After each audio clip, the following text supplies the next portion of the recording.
Mr. Pop. Eu sou Lala Cieslak. Eu sou o Joel J. E agora vai começar o DNA Cast.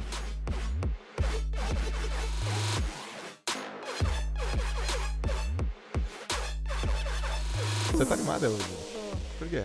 Segunda-feira, gravação, né? Tá chegando, porque tá chegando tuas férias. Segunda-feira, gravação, dia do segunda do batom vermelho. Essa tá toda poderosa hoje, maravilhosa. Cabelo cortado, cabelo mais leve. Mais uma vez, tá falando isso. Mais uma Eu semana. falei outra vez isso? Sim, na outra semana foi quando eu cortei. Você tá maravilhosa, maravilhosa. Olá, Lás, qual é o assunto de hoje? O assunto de hoje é sobre resiliência. Tá. Mas antes da gente começar o nosso DNA Cast, nós temos que anunciar os nossos patrocinadores! Primeiro patrocínio? João Vicente. João Vicente and Company. Segundo patrocínio? 3Ps. 3Ps Association Housing. Isso aí. E o terceiro patrocínio? Se você quiser... Manda onde? Manda contato@joelmoraes.com.br. Pô, anuncia aqui, pessoal. Anuncia aqui. A gente fala de você na live, a gente fala de você no podcast, a gente fala de você no YouTube, não é isso, Juan? Mas você vai colocar o logo dos caras assim, tipo no YouTube também, bonitão? Vai. Olha aí! Então a gente tá aguardando aí os novos patrocinadores. Mas já tem gente querendo patrocinar. Já tem gente, a gente já tá em negociação. Não, mas os caras falam assim, pô, a gente vai patrocinar vocês. A gente mandou puta material. Aí eles falam, não, tem que passar por um departamento, não sei o quê. Daqui a pouco a gente analisa e tal, né? Enquanto isso, já estamos no... Que episódio que é esse? Oitavo episódio. Oitavo episódio. Resiliência. Resiliência, hein? A gente tá muito bem. Muito bem. Mas, ó, vamos falar mesmo profundamente. A gente fez um roteiro muito legal aqui. Uma coisa que a gente também vai fazer no decorrer dessa live é falar de livros, de filmes, e daqui a pouco eu falo do livro que a gente escolhe, né? Que tem tudo a ver com a resiliência do meu amigo Rick Chester. Depois a gente fala um pouco desse livro aqui que foi aí publicado este ano, já é best-seller, foi publicado pela Buzz, e a história do Rick é uma baita de uma história de resiliência, né, Lala? Isso aí. E pra você, Joel, o que é resiliência? Tá. O que é resiliência pra você? Primeiro... o conceito tradicional, né, de resiliência, o conceito puramente descrito de resiliência é uma palavra que vem emprestada da física, né, que é a capacidade de um corpo se deformar e ele voltar ao seu estado normal. Então esse princípio físico é muito importante a gente destacar. Por exemplo, quando a gente estuda ciências humanas, por exemplo, quando a gente olha assim, músculos com viscoelasticidade é também a mesma coisa, né? Quando um elástico ele se deforma e ele volta ao seu ponto normal. E a resiliência nas ciências humanas, vamos dizer assim, é quando a pessoa ela tem uma situação na vida dela que ela passa por uma dificuldade, que ela passa por uma adversidade, caiu, sacode a poeira e dá a volta por cima.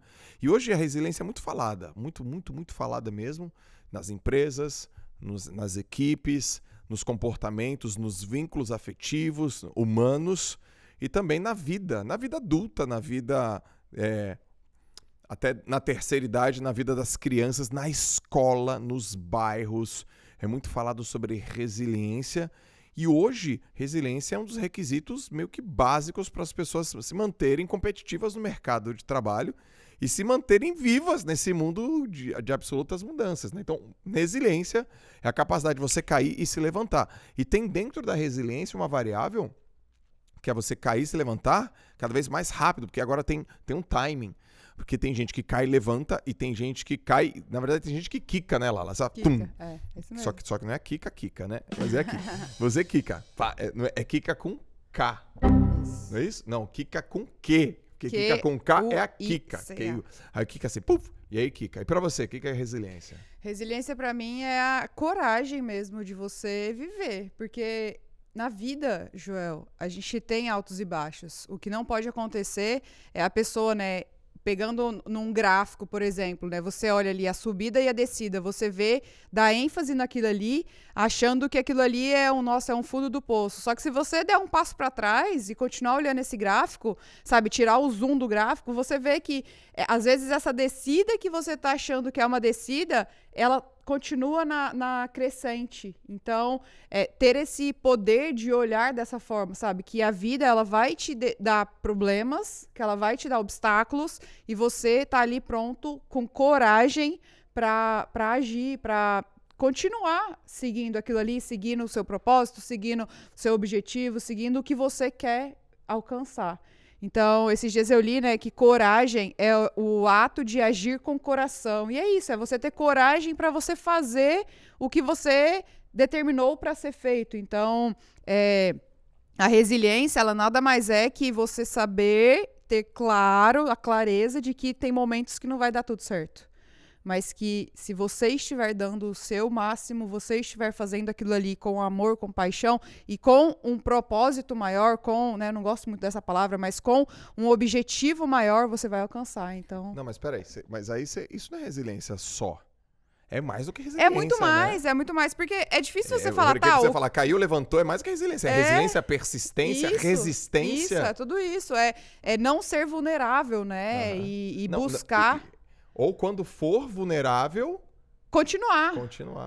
Então, pra mim é isso daí, sabe? Não existe um momento que eu falo, qual o momento que você foi mais resiliente na sua vida? Eu não consigo pegar um momento separado... Que você foi mais. Que eu fui mais resiliente, assim, é a somatória de tudo, né? Fala aquele momento, naquele instante eu poderia estar... Nossa, foi muito difícil sair desse obstáculo, foi muito difícil levantar, foi muito difícil acordar e continuar. Mas aí, 3 dias depois acontece de novo. Então, sempre vai ser pior, sempre vai ter outro momento, sempre vai ter alguém passando por aquilo ali, sabe? E ter a empatia também de conseguir enxergar no outro, entender que a dor do outro, por mais que você tenha passado por praticamente o mesmo problema, não existem problemas iguais, porque nós somos diferentes, né?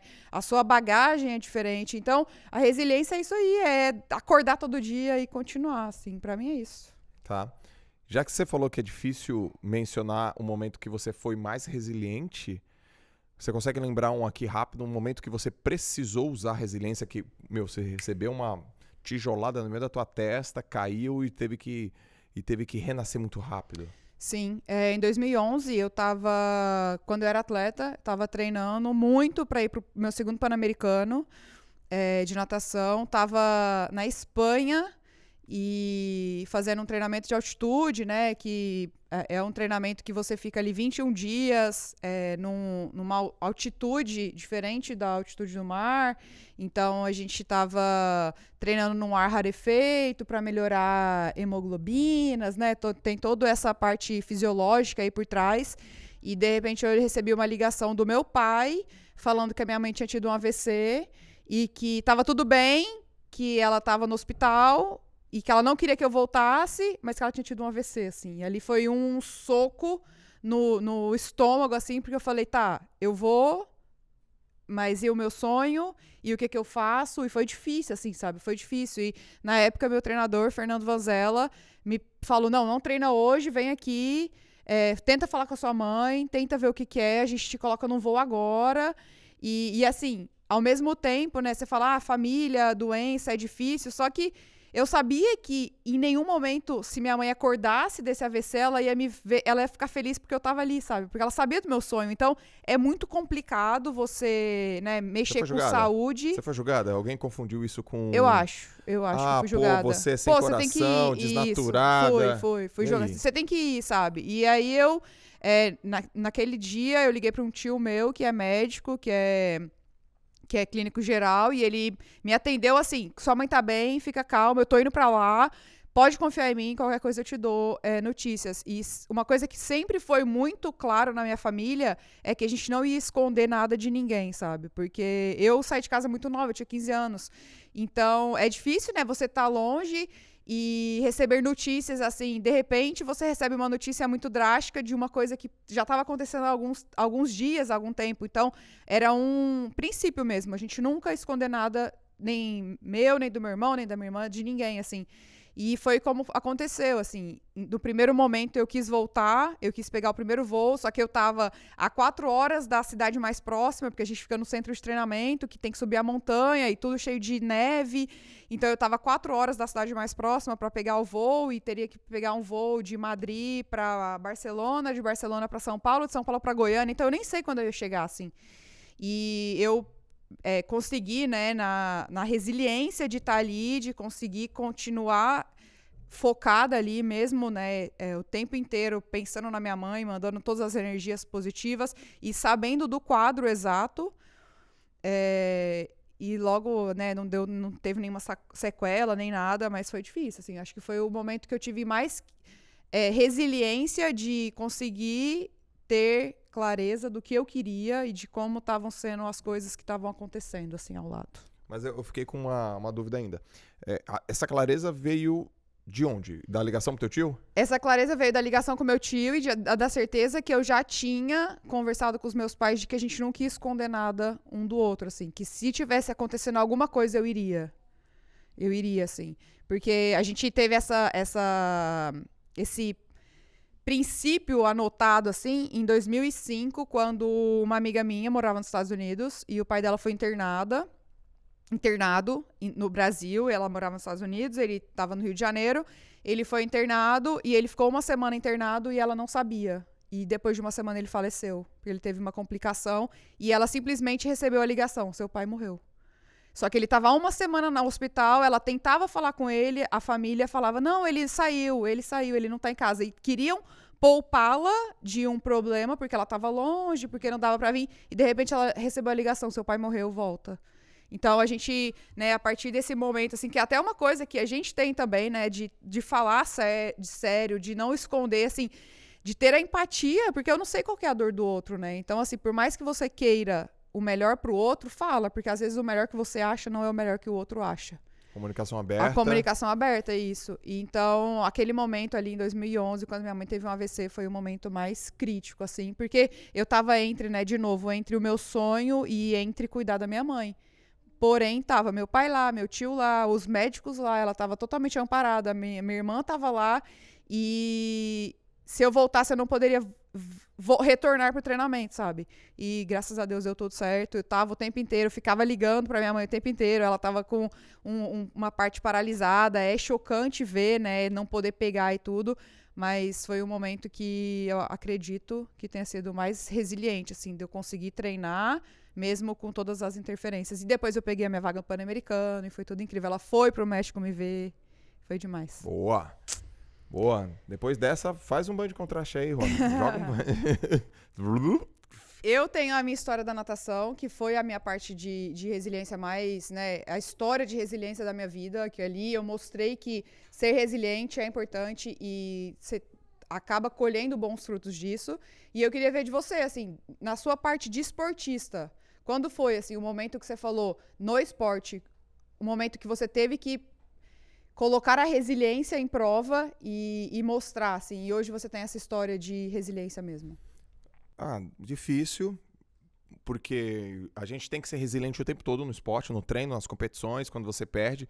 Por isso que eu acredito que todos os pais têm que colocar os filhos no esporte. Tem que colocar porque ensina tanta coisa. A medalha é um mero detalhe, Mas assim, a primeira vez que eu tive que ter resiliência, lembrei. A primeira vez que eu tive que ter resiliência foi aos 15 anos de idade, quando eu fui pro meu primeiro campeonato brasileiro e eu tinha chance de ser o campeão brasileiro. Numa prova de 50 metros nado livre, eu fui ranqueado como o melhor nadador, eu entrei na competição como o melhor nadador, aí eu nadei eliminatória, fiquei em segundo e fui pra final com o segundo melhor tempo, mas muito perto do primeiro nadador, que o nome dele é Raul, um grande amigo meu, e eu tinha certeza que eu podia vencer a prova e eu fiquei em quarto. E eu piorei meu tempo, piorei minha marca, eu fiquei em quarto e eu lembro, eu tinha 15 anos de idade, lá em Curitiba, eu sentei e comecei a chorar muito. Parecia que o mundo tinha acabado. E aí um amigo meu, o Leandro Matsumoto, tocou em mim, me chama de Nego, né? Nego, bora, tem revezamento. A gente tem revezamento agora, E minutos depois a gente foi campeão brasileiro de revezamento. Minutos depois. A gente foi campeão brasileiro de revezamento. No outro dia a gente ganhou de novo o revezamento. Aí eu abri o revezamento 4x50 livre. E o tempo que eu fiz na abertura do revezamento, eu teria sido campeão. E aí eu lembro que uma amiga passou por mim e disse assim, você não foi o campeão, mas você é o melhor do Brasil. Foi bom ouvir isso. Mas ali foi a primeira vez que eu entendi hora H. Porque Sim. eu tinha que ter sido campeão na hora H. Eu Sim. não fui. Não tem como você falar, né? Eu fui campeão, mas eu não fui campeão. Eu fui campeão 2 dias depois? Não existe, não dá, mas ali eu entendi que era resiliência, que é a capacidade de entender uma queda e renovar isso rápido. E de sair daquela coisa rápida. Eu sentei e chorei. Eu tinha 15 anos de idade. Eu lembro da cena, eu lembro do como tava o dia, eu lembro a minha roupa, eu lembro tudo. E eu falei, meu Deus, eu perdi, a prova tava na minha mão, eu ia ser campeão brasileiro. E eu sei porque eu perdi também. Eu perdi porque eu só tava imaginando eu vencer. Eu Aham. vencendo. A medalha de ouro, eu sendo lá reconhecido. E eu esqueci de De nadar. ficar 100% presente, né? Eu esqueci de Você nadar que- rápido, né? Aham. E perdi o foco e aquilo me tirou por alguns centésimos de segundo. E toda a minha vida como atleta, ela foi permeada por momentos que eu tive que ter muita resiliência. Eu fiquei sem melhorar a minha performance numa prova há 3 anos e meio, Lalas. 3 anos e meio sem melhorar os 100 metros nado livre. E eu fiz uma marca que foi muito forte no Brasil. Pouquíssimas pessoas na história do Brasil fazia, né, no 100 metros nado livre. E aquilo me assombrou e eu não conseguia performar de novo. Eu achei que era sorte. Então eu tinha que ter resiliência o tempo inteiro. Que é até um pouco de resiliência e antifragilidade. Sim. Eu acredito mesmo que todo pai, toda mãe tem que colocar o filho no esporte. Sim. Para treinar resiliência. Você acredita nisso também? Acredito 100%. E no mercado de trabalho, né, Joel? Você vê a diferença, assim. Eu tive colegas de trabalho que eram do esporte e você vê que eles encaram certos obstáculos de forma diferente de uma pessoa que ela não teve contato com o esporte. Porque o esporte né? Sempre tem um que ganha, sempre tem um que perde. E sempre tem aquele que perde, mas que tá melhorando. E sempre tem aquele que ganha e que não melhorou. Então, você trabalha com vertentes que você é o tempo inteiro treinado mesmo. Você é o tempo inteiro treinado para que você seja mais forte. Porque, por exemplo, eu tive competição que eu ganhei, mas eu não fiz a minha melhor marca. Então eu tava triste no primeiro lugar. E aí algumas pessoas falam, pô, mas você ganhou. Exato, eu ganhei, mas não era o tempo que eu queria fazer. Eu não melhorei o meu tempo. Então, pra mim, eu preferia mesmo ter perdido, ter ficado em segundo, terceiro, quarto, nem ter pego o pódio, mas ter melhorado o meu tempo. Então, entender que existem esses momentos, ele sai do esporte, né? Ele extrapola a esfera do esporte e vai para a vida pessoal mesmo. Que tem dia que você não tá bem, tem dia que você não conquista o que você tem que conquistar, tem dia que não tem aquela promoção que você espera e você é o melhor e você dá o melhor de si, você é proativo, você é tudo que uma pessoa espera numa empresa, por exemplo, e não chega o resultado. Então, continuar. É isso aí, o esporte ensina isso, né? A E gente como defende. desenvolver, Joel? Como desenvolver uma resiliência, assim, no seu ver? Como é que eu tenho que fazer? O que eu tenho que fazer? Quais são os passos, assim, para eu desenvolver a resiliência? Tá, então você já parte do princípio que dá pra treinar ela, né? Eu concordo 100%. Tá, Eu ótimo. concordo. Eu acredito, Lalas, que... Lógico, eu não quero criar uma fórmula da resiliência, até mesmo eu não tenho, mas a gente lê um livro aí de uma pós-doutora sobre o poder da resiliência, a gente sabe que existem alguns padrões, mas eu acredito que um pilar para treinar resiliência é se expor. É você sempre se expor. Enquanto muitas pessoas, elas fogem do impacto, do embate, do teste, da exposição, o que vai realmente treinar sua resiliência é se expor, é realmente falar, é realmente, você lá fazer uma apresentação de uma palestra, de um TCC, você apresentar um projeto numa reunião, você falar em público, você realmente... Aquela pessoa que pega os stories, né, pega o celular e começa a fazer um stories mostrando o seu próprio rosto, ela vai treinando sua resiliência, ela vai treinando se expor e a partir de ela toma uma porrada, ela cai e ela levanta. E isso também a gente até colocou aqui como pauta, que é muito próximo à antifragilidade, que é o conceito proposto, é uma palavra que não existe, ela foi cunhada pelo Nassim Taleb, que enquanto a resiliência você cai, levanta e volta para o mesmo estado, a antifragilidade você toma uma porrada e você fica ainda mais forte. No livro Antifrágil ele fala muito sobre isso. Só que eu não quero aqui falar que antifrágil é melhor do que resiliente. São duas coisas diferentes e são duas coisas que a gente precisa. Em alguns momentos a gente precisa ser antifrágil. Em outros momentos a gente precisa ser resiliente. Então, você está aqui num estado de absoluto controle. Você está focado. Acontece uma situação, você cai, você tem que voltar e você tem que voltar para aquele estado. Você não precisa voltar mais forte. Você tem que voltar para aquele estado de absoluto controle, de foco e de presença. Isso é treino. Então, a melhor maneira, pelo menos para começar a treinar a resiliência, ao meu ver, é se expor. Ao invés, tem muita gente que fala assim, poxa, o impacto é ruim. O impacto é bom. O que é ruim é o excesso de impacto. Mas até para os ossos, um osso ele se solidifica, ele calcifica, ele fica mais forte pelo impacto. Muitas pessoas elas fogem do impacto, elas fogem do embate. E aí que tá. A pessoa que é resiliente é a pessoa que se expõe. Só acerta no gol quem chuta. A única pessoa que não erra é aquela que não tenta. Portanto, resiliência é treinável e é exposição. Concordo plenamente, concordo. É a história de sempre ver o copo meio cheio, né? Não adianta. Porque não adianta você não estar disposto a se expor. Não adianta, sabe? Eu não vou errar. Não, mas você já tentou? Não, então, claro que você não vai errar. É claro que você não vai errar. Então, a resiliência, ela ensina e ela é cunhada nisso, né? Das pessoas que são adaptáveis, sabe? Você tem que adaptar, porque não adianta. A gente tem aí, né? Por exemplo, Joel, a gente pode usar aí exemplos, né? De o Uber e o táxi, né? A pessoa ali do táxi, se ela não se adaptou à nova rotina, ela vai acabar ficando fora, porque hoje o mundo ele é muito vulnerável, ele é muito inovador, a gente tem coisas novas a todo instante. Então, um taxista que acha que não é possível pegar um transporte via aplicativo e tudo isso, ele vai ficar ali, ele não vai se desenvolver porque ele não está aberto a essa adaptação, né? Então, hoje a gente já vê vários, né, movimentos, outras formas que o táxi usou, né, tá usando para conseguir competir mesmo, para continuar no mercado. Então, esse é um exemplo aí de resiliência. Então, não adianta, né? No início teve brigas, no início teve quebradeira, jogavam pedra nos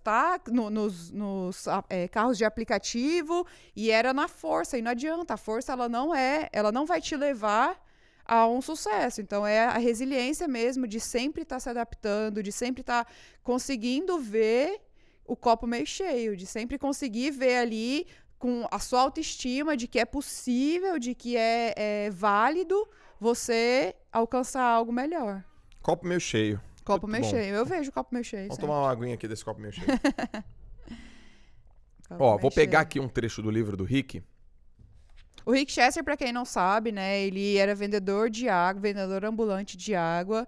E ali se você hoje chegar e perguntar para ele, né, se tudo der errado, o que você faz? Ele fala, eu vou comprar água e vou voltar a vender água. Então, é mais ou menos isso, sabe? É ter a certeza de que você vai conseguir sobreviver, ter sucesso na vida, fazendo o que for necessário para ser feito. E o Rick, ele tem uma coisa, né, Lalas, muito forte. Quando a gente encontra com ele, a gente sempre vê, ele fala da lei da semeadura. Tá. Olha, existe um ser superior a todos nós. Se esse ser definir que seremos milionários em dinheiro, seremos. Se esse ser definir que seremos milionários em saber, seremos da mesma forma. Se esse ser definir que agora passaremos por provocações durante a vida toda, passaremos. Agora, a vida é simplesmente a lei da semeadura. Então, no dia que esse ser definir te devolver o que você fez, ele vai te devolver. Então, o Rick, ele fala o seguinte, que dentro da resiliência dele, você planta, semeia, independente das adversidades, das dificuldades, uma hora esse ser, com um S maiúsculo, ele vai te devolver, porque esse ser tudo sabe e que as coisas, elas têm um retorno para quem planta e planta aqui e recebe aqui. Não vai receber, não vai colher em nenhum outro lugar. Porque não adianta, né, Lalas, plantar ódio e receber amor. Não tem como plantar feijão e querer colher alface. Não dá para estudar para geografia essa prova de matemática. Não dá.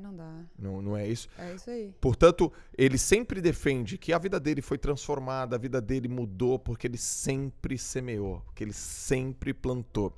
E ele costuma dizer o seguinte, se tiver que voltar, eu vou voltar, farei tudo de novo. Isso é ser resiliente. Isso é a combinação de resiliência e antifragilidade que a gente tanto fala. E a partir disso, eu quero que a gente abra aqui uma conversa sobre comunidades resilientes. Por exemplo, eu quero que você fale o quanto que você viu desde pequenininha a sua mãe e o seu pai cuidando de criança carente, ou fazendo rifa de criança carente, ou em escolas municipais. E a sua mãe até hoje, né, Dona Tereza, que ela é muito resiliente na parte educacional. Para quem não sabe, a mãe da Lalas é professora de escola. Professora de escola pública. E numa comunidade, que numa escola que vira e mexe tem que passar por... gincana não, como é que fala? Fazer rifa, porque não tem dinheiro para o lanche das crianças. Então, como é que foi você ver essa questão da tua mãe e do teu pai sendo resilientes na comunidade e na escola? Porque daqui a pouco também quero falar e irei falar da minha experiência de comunidades resilientes onde eu trabalhei lá no Instituto Neymar. Acho que a comunidade, Joel, as pessoas, o ambiente que você vive, né? Porque pegando, né, eu tava procurando na internet um dos ícones mais resilientes do mundo, assim, é Nelson Mandela. E ele ficou preso, né? E aí algumas pessoas falam que dentro de uma cadeia é tudo difícil, você acaba entrando, você acaba se misturando ali com as pessoas que matam, né? As pessoas que estão ali para furto e essas irmandades aí, e você vê que não é bem assim, sabe? Que quando sai, existe sim, não é porque você tá num ambiente ruim que você é ruim. Não existe isso. Você é o fruto do seu ambiente, sim. Só que você consegue se blindar, você consegue ter pessoas melhores ao seu lado, sabe? Por exemplo, lá na escola da minha mãe. A escola da minha mãe, as professoras, quando existe um Dia das Crianças, um Natal, que as crianças formam ali no 4º ano, que elas vão sair, elas não esperam que o governo dê dinheiro para fazer uma festa. Elas se movimentam, elas se unem, elas fazem aquilo ali. Um ambiente legal para as crianças, porque elas sabem da importância disso. Então, existe rifa, né? Quando eu nadava ainda, que tinha uniforme da seleção, a gente rifava uniforme da seleção, uniforme de clube, já peguei com o Thiago Pereira, camisa autografada, já peguei com o César Cielo, camisa autografada, e a gente rifava isso para ter uma renda maior para a escola, para que a escola pudesse dar para aquelas crianças ali uma ida num clube, sabe? A gente via crianças falando que nunca foram numa piscina, porque é numa comunidade bem carente, assim. Então, viam crianças comendo cachorro-quente e tomando refrigerante, e aí algumas pessoas dizem, mas não tem que dar isso. Sim, porque naquele momento elas precisam disso, sabe? No Dia das Crianças, é legal isso, porque elas vêm em outros lugares e elas não têm essa oportunidade. Então, acabam essa resiliência, sabe? De não desistir, porque a minha mãe, como as colegas dela, como a diretora da escola, podia falar, não tem, então a gente não vai fazer. Não, elas sempre buscam alguma coisa, sabe? Que às vezes minha mãe ligava e falava, tem como ajudar com R$10? Porque a gente vai fazer um bolo, sabe? Por que você acha que a sua mãe é resiliente? Porque eu entendi o exemplo. Que ela acredita. Fantástico. Ela acredita. O que faz ela ser resiliente? Eu acho que é acreditar num futuro melhor, assim. Acreditar em dar a oportunidade para outra pessoa passar por aquilo ali, sabe? Ter aquela experiência legal e ter, né, uma lembrança legal de uma fase da infância ali, por exemplo. Tem até, porque esses dias ela fez lá na escola com as outras professoras, que foi o abraço grátis. Então, elas fizeram uma plaquinha de abraço grátis e ficou tão legal que no outro dia uma criança chegou para ela e falou assim, tia, só quando você tiver com a plaquinha do abraço grátis que eu posso te abraçar, ou eu posso te abraçar todos os dias. Então você vê que às vezes não é nem dar alguma coisa, né? Hoje as comunidades, né? Hoje o mundo, ele tá necessitando de carinho, de atenção, de escuta. E isso é ser resiliente porque você sempre acredita no futuro melhor. Sempre acredita no futuro melhor. Sempre acredita que você pode fazer a diferença. E não é assim, eu vou guardar dinheiro para eu doar no final do ano, porque eu acho que R$10 é pouco. Não, R$10 já é muita coisa para alguém, sabe? Vai lá, compra um sanduíche e dá para alguém que tá precisando. Então, a resiliência mesmo de acreditar no mundo melhor, eu acho que tem que estar dentro de cada um, sabe? E não só resiliência de você passar por os momentos seus, pessoais, mas a resiliência de acreditar no mundo melhor. Assim. Eu adorei isso aí que você falou. Eu acho que é isso mesmo. Eu concordo. Porque a pessoa resiliente, ela acredita. Sim. E ela tem esperança, ela tem fé. Aliás, no livro O Poder da Resiliência, ele fala disso, né? Compaixão, esperança e fé. Amor próprio. Que compaixão é diferente de empatia, né? Uhum. Que empatia você acha que você tá sentindo a dor do outro. Só que a compaixão é entender que o outro sente uma dor diferente da sua, que pode ser maior, pode ser menor, mas simplesmente entender que existem dores e que as pessoas, elas passam por momentos turbulentos na vida dela. Cada um tem uma barra, né? Cada um tem um problema e isso é muito bacana. Eu concordo. Quando eu trabalhei lá no Instituto Neymar... Isso, conta como foi a sua experiência lá. Eu também vi a comunidade que muito resiliente. Muita dificuldade, pessoas com problemas sanitários, pessoas com problemas de drogadição. Então, uma criança, o pai estava preso, uma mãe ela usava droga, uma criança morava numa casa que tinha 15 pessoas, e ali o saneamento não era tão adequado, e ela tinha 11 anos e não sabe ler. Tinha droga na frente dela, na esquina tinha uma boca, tinha uma chimboca lá, não sei qual é o nome disso. Isso era um baita de um problema. Então tinha um menino com walkie-talkie de um lado, tinha outro menino fumando um baseado do outro, os moleques tudo menor de idade. E essa resiliência de atravessar aquela parte e seguir até o instituto, com o uniforme do instituto, que faz isso até hoje, faz isso muito bem. O que acomete? Então eu vou pegar o teu exemplo, que foi de acreditar, e vou adicionar um outro elemento, que é a influência de pessoas, do professor. É o exemplo que você vê em casa, é o exemplo que você vê na escola, o que transforma uma pessoa resiliente. As pessoas, as crianças, sobretudo, elas carecem de exemplos positivos. Por que eu estou te dizendo isso? Eu tenho 38 anos, você sabe, eu não sei se todo mundo sabe, mas eu vou nos eventos, vou nas palestras, vou nos seminários, vou nos congressos. Hoje mesmo abri meu Instagram, tinha um pai me mostrou uma imagem que ele deu de presente para a filha dele o meu livro. E ela vai abrindo, ela pega, nossa, como estar, permanecer e viver 100% presente. Ela tinha 10 anos. Uhum. Então, você serve de exemplo, você serve de referência, e cada vez mais esse exemplo, essa referência, faz com que uma criança seja resiliente. Sim. Então, ela cai e ela levanta. Por quê? Porque alguém tá olhando. Ela cai e ela levanta. Por quê? Porque alguém confia em mim. Outra coisa, os pais têm que ser resilientes, porque mesmo eles com dores, mesmo eles sofrendo, mesmo eles passando por dificuldade, o filho tá olhando. Com certeza. E o filho precisa dele. É uma coisa que eu sempre falo, né, Lalas? Quando eu faço os exercícios aqui, né? Coloca na cena, coloca no teu campo visual as pessoas da tua família. Porque caso você pense em desistir, a tua família, o teu filho, o teu sobrinho, o teu neto, o teu primo, a tua mãe, o teu pai, o teu esposo, tua esposa, vai fazer você levantar, ou seja, o exemplo. Tanto quando você é o exemplo, tanto quanto você recebe exemplo de outras pessoas. Portanto, concordo quando você fala acreditar que o país vai melhorar e ver exemplos positivos. O que eu acredito também, Lalas? O mundo não é ruim, as pessoas não são ruins. Às vezes eu entro na internet e vejo assim, o Brasil é um lixo. Não, o Brasil não é um lixo. Não, não é mesmo. As pessoas no Brasil são preguiçosas. Não, as pessoas não são preguiçosas. O Brasil é um país de pessoas que só querem fazer o jeitinho brasileiro. Não, não concordo.